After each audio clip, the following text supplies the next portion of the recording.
New series Ladette to Lady tonight at 9 on ITV1.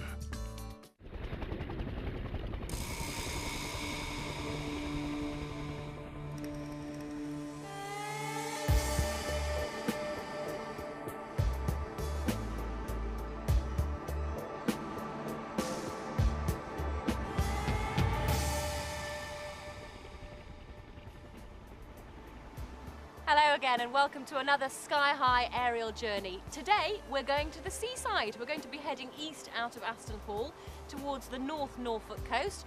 BJ's just loading up at the moment, so while he does that, we're going to take a look at today's route. Well, our first port of call is Castle Bromwich, then off towards the old gravel pits at Kingsbury.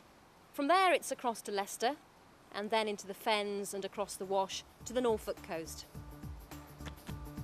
Are you ready to go to the seaside then? Yep, buckle the spades in the bag. Excellent, let's go then.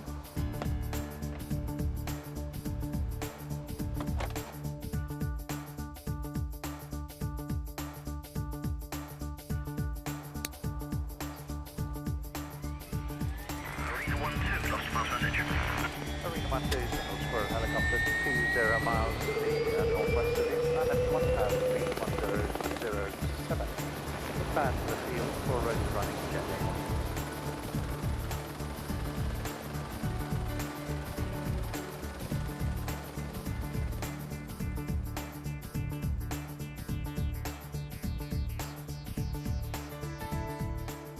At Castle Bromwich, there's a unique example of an English garden being restored as near as possible to the period between 1680 and 1740. It's being done by the Castle Bromwich Hall Gardens Trust. Restoration began back in the mid-80s, and when completed, the gardens will illustrate perfectly the intricacy of this formal garden style. And it has a lot in common with the Dutch style brought over by William III in the late 17th century. This garden is very rare because it survived the landscape movement of the late 18th century, which swept away so many formal gardens. More surprisingly still, they've survived the development and expansion of Birmingham, which has engulfed Castle Bromwich as a suburb during the 20th century.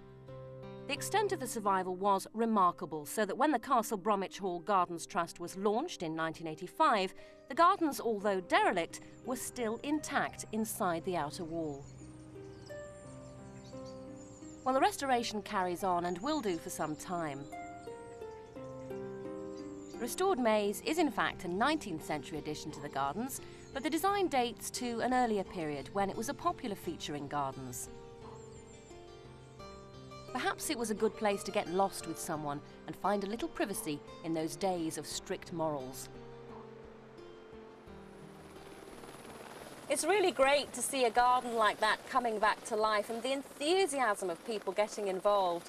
And another sort of restoration project has been taking place about 5 miles to the northeast. This one was on an unused industrial site at Kingsbury. Now, what do you do with 15 used-up gravel pits in 600 acres? Leave it all as an eyesore, or perhaps turn it into a water park for the community?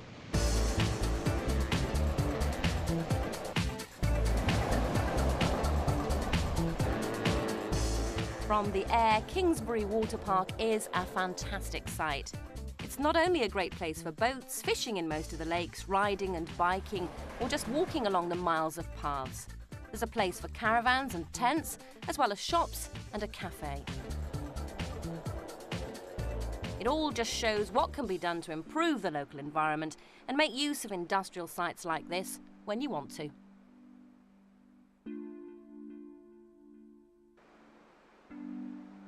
There's also a water connection a few miles to the north at Middleton Hall.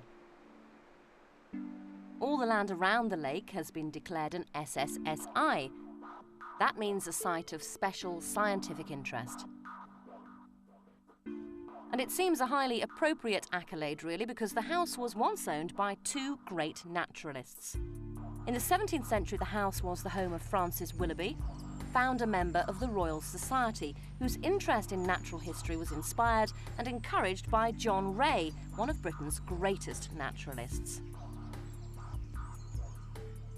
And the hall itself has an interesting architectural history, with its earliest buildings dating from around 1300 and other buildings dating from the 16th century and the early 19th century. Well, the estate is now run by the Middleton Hall Trust, a charity formed in 1980 to restore and maintain the house and grounds as a centre for a whole variety of cultural, conservation and leisure interests. It's yet another example of people in action to save our heritage and the environment. Without a doubt, modern cars are so much safer than they were. Tyres are better, they grip more easily in the wet. And before you start thinking, why on earth has she started talking about cars and the rain, there is a reason to all of this. And it's here, this is where I want you to take us. Oh, now I understand. Let's go and chase a car. Excellent idea. This is the Myra Proving Ground, just north of Nuneaton. It looks like it's raining, but it's not.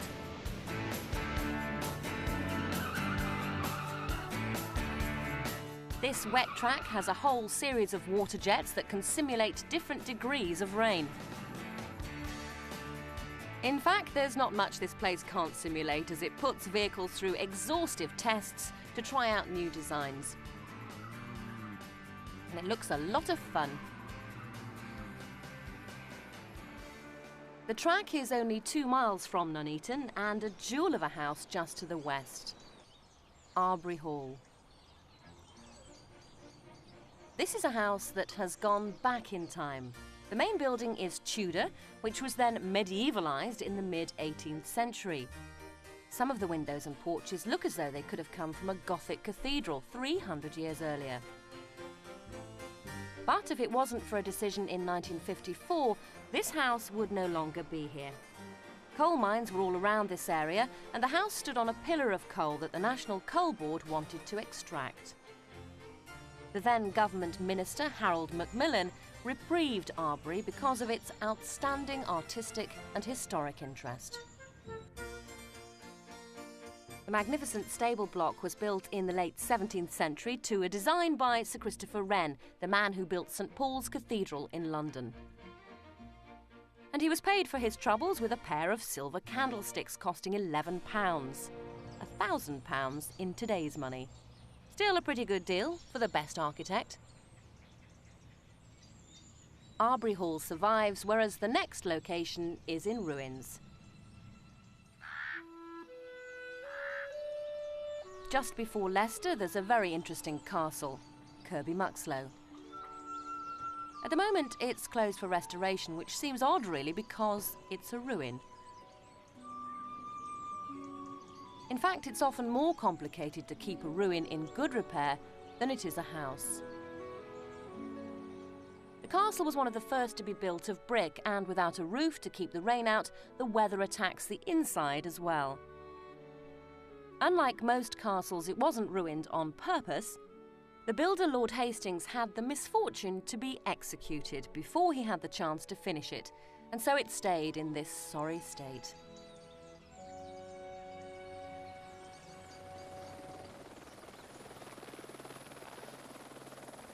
Now then, before we fly over the centre of Leicester, it's time to go and play trains just north of the city, about here. And I know that you like to go and fly alongside them too, because you do get great views, don't you?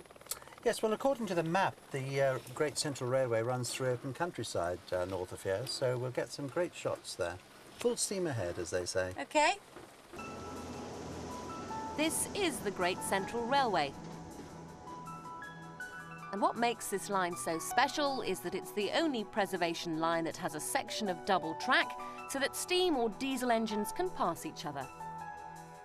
It's hoped one day to extend the length of the double track along the whole route. It also has a great series of bridges that cross Switherland Reservoir, where you can get a good view of the trains. Every weekend throughout the year, trains run between Leicester and Loughborough. And you can even go back in time and have a meal in the old dining car as you steam through the countryside.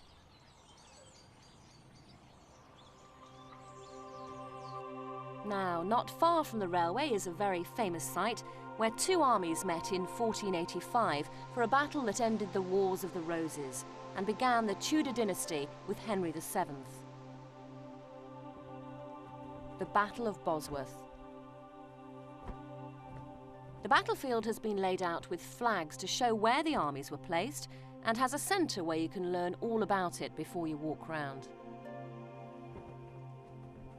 Now, here's a question. What's the connection between this battlefield and Leicester Cathedral? Well, the answer is that Richard III, who was killed at Bosworth and who Shakespeare famously had saying at his death, "My kingdom for a horse," was brought to Leicester and buried in a churchyard close to the cathedral. But the body was later dug up and the skeleton thrown into the river. How nice. Later still, a memorial stone was laid in the cathedral floor to commemorate the king. Well, the cathedral itself goes back 900 years when the Normans began to build the original church. This was then rebuilt and enlarged between the 13th and 15th centuries and became the city's civic church. But it was during the 19th century that it got its present look. It was restored and in places rebuilt, including the addition of a great 220-foot spire. Well, that's it for part one. We're off to refuel now, but join us again after the break when we head off for the North Norfolk coast via some RAF jets, a castle and a very beautiful lake. See you then.